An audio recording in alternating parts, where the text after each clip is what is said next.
Now, the final micro enterprise we'll cover today is Enterprise Cybersecurity Services, ECS, like it's called. Mark, could you please walk us through Fujitsu's vision for the enterprise cybersecurity?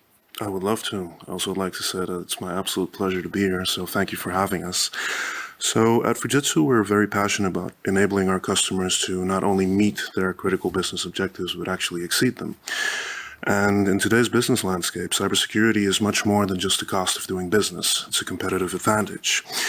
So as such, cybersecurity is woven throughout all of our microenterprises and actually all the services we deliver to our customers, right? The traditional castle-and-moat security model, where only the outside network perimeter is protected, really can't cut it in today's business landscape. So at ECS, we take a holistic end-to-end risk-based approach to cybersecurity, where we cover the enterprise, again, end-to-end, and we integrate that into the organizational culture of the organization itself, the business. So this translates into a security culture and a shared responsibility model where everyone speaks the same language, and cybersecurity can be leveraged to maintain operational excellence, enable rapid growth, and also enhance customer experiences. A risk-based approach to cybersecurity. Now that tingles me a little bit. You have to explain a little bit more, I think. Absolutely, and that's actually a great question. So in our view, and especially my view as a CISO, it's imperative to execute the cybersecurity function not only as a technical requirement, but more so as a business enabler, right? So the good old times where a security geek like myself would be locked in the basement and hacking away on servers and keyboards. You're not doing that anymore. We're not doing that anymore. We actually have a seat at the table now. We speak to the board, right? So that means that cybersecurity needs to be quantified and it needs to be communicated in a way that the business understands. And that's the language of risk. Ultimately, cybersecurity is risk management. So, for example, if I speak to a CEO, a CFO, or a chief operations officer, they might not understand the technical metrics and the technical jargon that makes people like me happy, right? But they do understand metrics that are converted into business risk. Financial losses, reputational losses, loss of productivity, financial bottom line, basically, when security is not tackled in the right way. So in a more practical sense, that means also that the proper risk assessments need to be made to ensure that the security investments that are made with scarce resources, right, actually cover the risks that the business is looking to manage.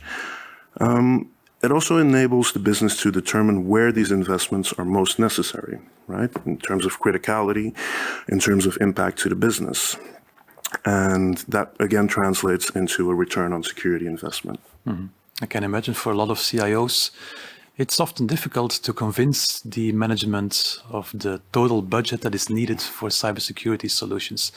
Does Fujitsu in any way help to those CIOs to, or maybe give them some extra arguments to try to convince the management? Yeah, absolutely.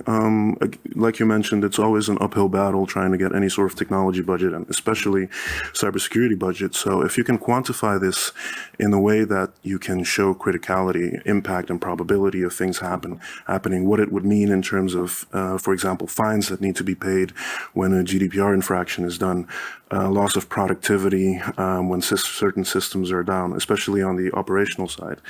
Reputational loss because your customers lose confidence that you can't provide them with secure services. So this can definitely go a long way to convincing your board to invest where investments are necessary. So it's all about the metrics and the figures. It's all about speaking the same language. Right, yeah. Exactly. So what are some other practical challenges that businesses face in terms of cybersecurity?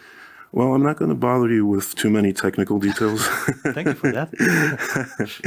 So I think COVID has highlighted the importance of cyber resilience for businesses. And what this means is that organizations need to ensure that they have the capability to continually achieve their objectives and that they are in a good state to also be preparing for, responding to, and recovering from any sort of cyber threats, right?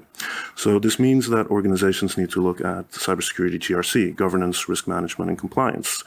from an end-to-end perspective. And what I mean by this is not just covering traditional OT or cloud systems, but also covering your operational technology side, your industrial systems, any sort of applicable legislation and everything in between that, which is quite a big challenge in and of itself. Risk visibility and prioritizing how resources are devoted, so those investments we mentioned earlier, will actually become a differentiator when it comes to dealing with potential threats in a controlled and predictable manner. Versus having to spend, those same resources later on, probably multiplied because you weren't ready for it and you didn't tackle it properly the first time. Outside of, let's say, technical challenges, again, which I'll spare you, organizational culture is also something that's often underestimated, right? So cybersecurity is a team sport. It's not just relegated to cybersecurity geeks like myself. It's a shared responsibility that should be shouldered by the entire organization.